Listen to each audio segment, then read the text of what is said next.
Hello, buddy. It's that college football guy here with another video. Well, a little, it's kind of a conference realignment news, or as I said I was going to call them before, conference craziness, because it's basically what this whole mess has been, isn't it?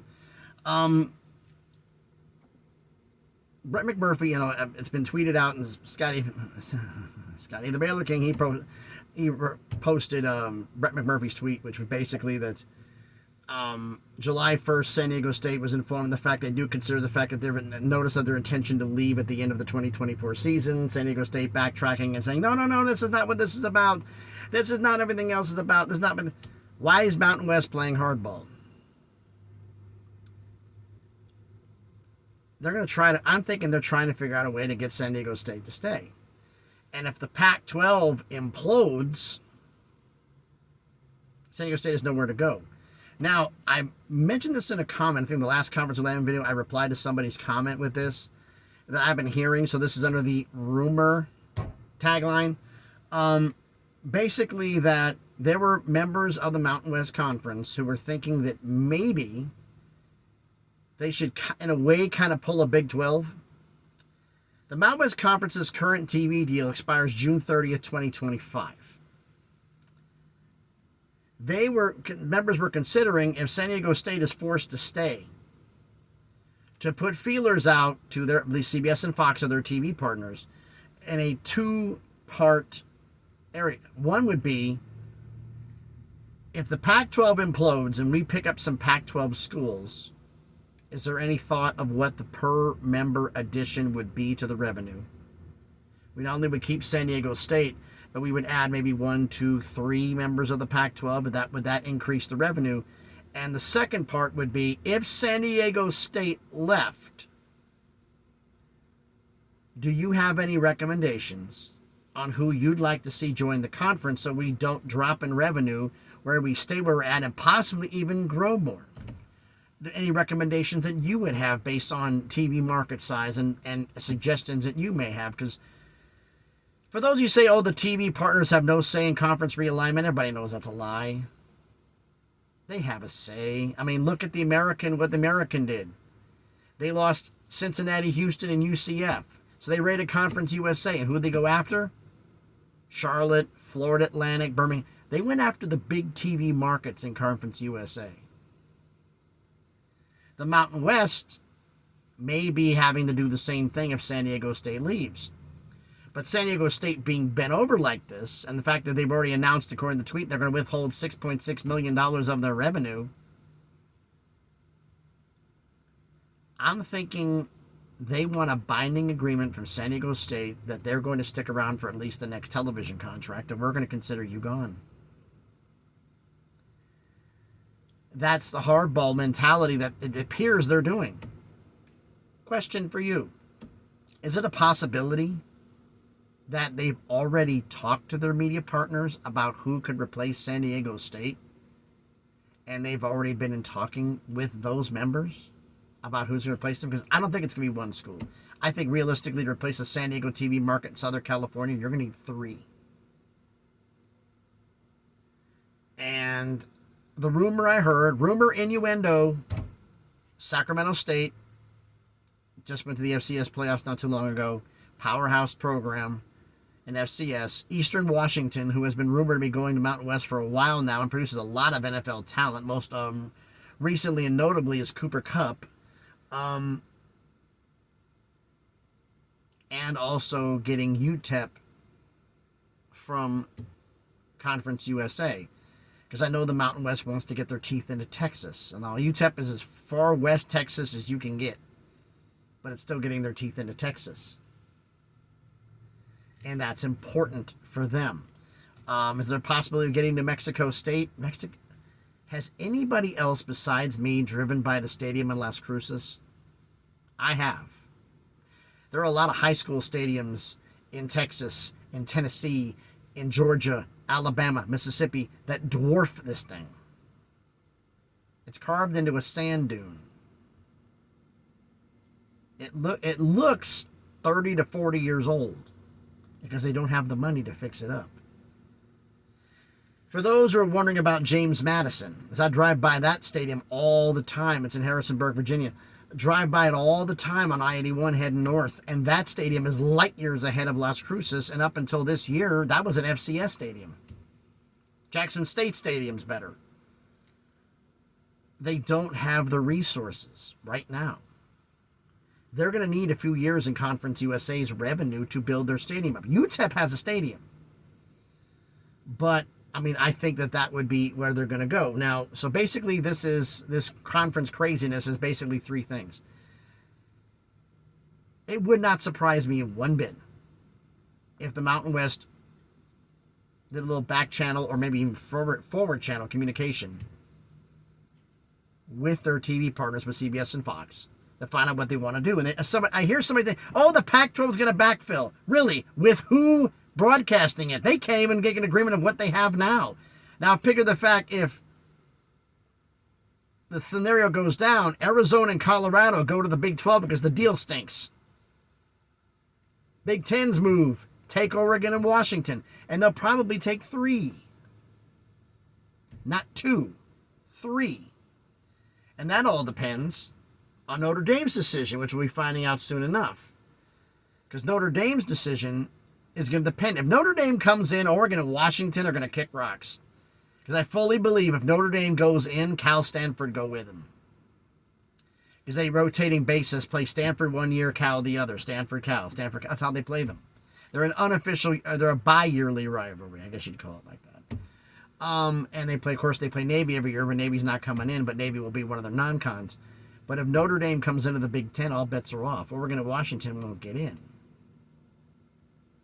If Notre Dame has to wait on the ACC to come in, ACC before they can break the agreement, but they will be coming. I don't know how they do this. If that happens, all I can say is this. Don't be surprised if it's Washington, Stanford, and Cal going in, and not Oregon. So that brings up, well, Phil Knight's not a spring chicken anymore. Phil Knight passes away, which unfortunately happens to us all. Where's the extra money going to come from then to make up for the shortfall? Where's it going to come from? It's not. So there's nothing to do here. There's no advantage to bringing them in. It's like the fact why the Big 12 is hesitant bringing on Colorado. I fully believe that if Florida State has a misstep and they have to fire their head coach, I believe it's Mike Norvell, that Prime will be one of the first candidates to get that job in head coach's alma mater. I think he'd be gone in a heartbeat. And within a case, no Prime at Colorado, what do you have? You have to look at the fact of Colorado leaving. Colorado, Prime leaving. What's value does Colorado have? Because I'm looking at all of this is that all the scheduling that, wait, one of my drivers, I'm in my terminal here in Laverne, Tennessee, or maybe it's kind of a terminal. We don't really have an office. I just call it a yard.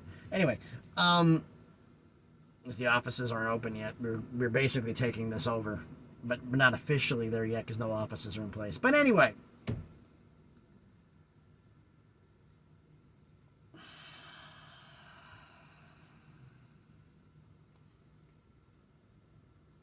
No Oregon money from Phil Knight. What value does Oregon have? Oregon has the money.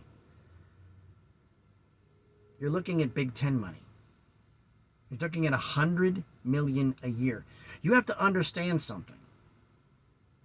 Everybody's saying, well, predictive money, I did a video on this. I should have put this in the link. I don't know if I will or not, but a video about the fact that the Big Ten, like when they were looking for expansion candidates, you had to, I used, I think it was the 2020 or 2021 data, that you had to make, as the 15th member or 16th or 17th member of the Big Ten, you had to make, if it's 17th member, $17 million more than the Big Ten average. So you make more than the average. That means each university makes $1 million more a year, basically. Now they say, well, that's not going to be that big of a deal. Oregon right now doesn't move the needle enough. And I don't know if it's, and honestly beginning to wonder, is Phil Knight the reason why they're not in? Because of the arrogance? Because Cal and Stanford don't bring any revenue in terms of football, but their academic money is off the charts. They're light years of everybody else, so their academic research money is beyond the pale. It's just crazy how much money they get. So they have value in that aspect, and the Big Ten cares about academics. So having Cal and Stanford in the Big Ten to work with Cal, Stanford working with Northwestern, they jump on it in a heartbeat. So I think Virginia is the big candidate in the ACC if they're going to pluck somebody. But all these moves are going to be happening. Well, the point is, like I said, the Big 12 being hesitant on bringing in Colorado and Arizona. Utah doesn't want to come in because they don't want to be in the same, be considered big brother, even being little brother, even though they were in the Mountain West with BYU for a few years.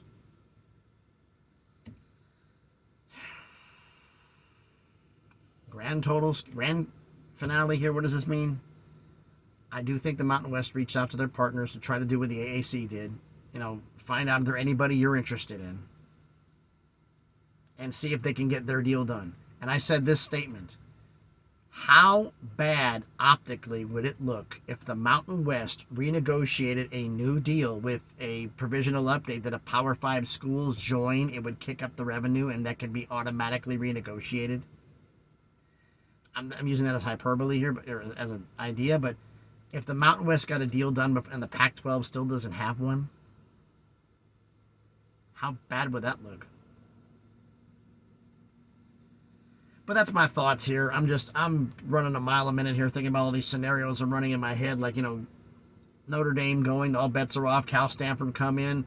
Would Cal Stanford come in? The problem is you look at the scheduling model for the Big Ten. They're doing the 3-6-6 scheduling model. For those of you who don't know what that is.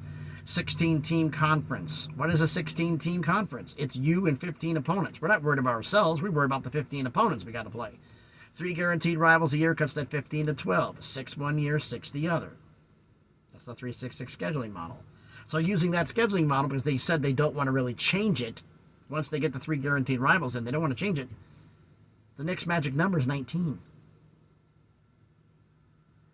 That's you and 18 opponents. 3 guaranteed rivals a year cuts the 18 to 15. That's 5 opponents a year for 3 years. You play everybody every 3 years, everybody comes to your stadium every 6. Because somebody said, well, they bring in 20. They want to keep the 3 rivals.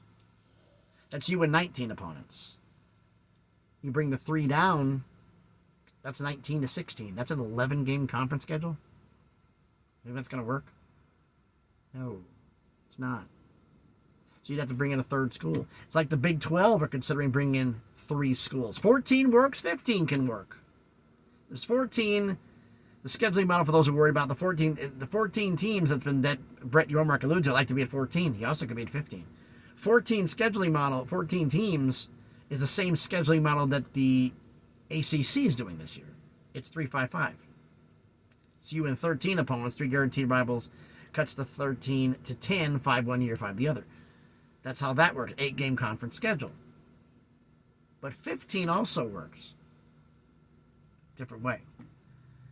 15-game conference schedule is you and 14 opponents, 2 guaranteed opponents a year, cuts the 14 to 12, 6 one year, 6 the other, 8-game conference schedule. 15 can work. They can do 15 teams. They can do 14 teams. Do I think they're going to add 2? Yes. Do I think they're going to add another basketball school if Gonzaga comes in? Yes. Who do I think the obvious candidate is right now? A little bit of realignment. I think it's St. John's, although that I've been hearing the feelers out there, rumors and innuendo that Villanova was contacted, which I wouldn't blame them for trying to contact them. So if you could bring Villanova with their national championships and Gonzaga into the basketball, it's a wrap with the best conferences. Conference craziness. That's why I decided to call it this. It's exactly what it is. But you let me know your thoughts about all these crazy rumors down in the comments. So thanks everybody for watching the video. I'm on my way to Ashland City, Tennessee to pick up a load to go from there to Manchester, Connecticut. Yeah, except the problem is paperwork says I'm supposed to deliver it on the 6th. The customer sent an email saying it's supposed to be the 7th. So y'all need to figure this out before I get up there because I'm not twiddling my thumbs for a day. So we'll see what happens on that. So thanks everybody for watching the video. Almost 15 minutes, long-winded as hell, but more of these conference craziness videos on there. And by the way, if you haven't, I'll do this real quick at the end. If you haven't done already, please smash the like button, hit the thumbs up, helps with the algorithm, helps the video be seen by more people. Comment on the video, let me know what you think about this conference craziness, and subscribe to the channel. Just past 400 subscribers, all the way to 500, trying to kick it up to 1,000. Thanks everybody for watching. There'll be more conference craziness videos. I'm going to be doing these here. I might just break these, instead of trying to do one dump, trying to break them up into smaller ones. But if you have any ideas or any things you've heard, because I've got a bunch more rumors I've got here, that's what it's going to be. So let me know what you think down in the comments about any ideas you have. So thanks everybody for watching the video. Be safe out there. I did the post about the traffic. Georgia, they were out with the troopers. I've been here in Tennessee, none so far. So I guess they're doing something else. So we'll see what happens. Thanks everybody for watching. Be safe and please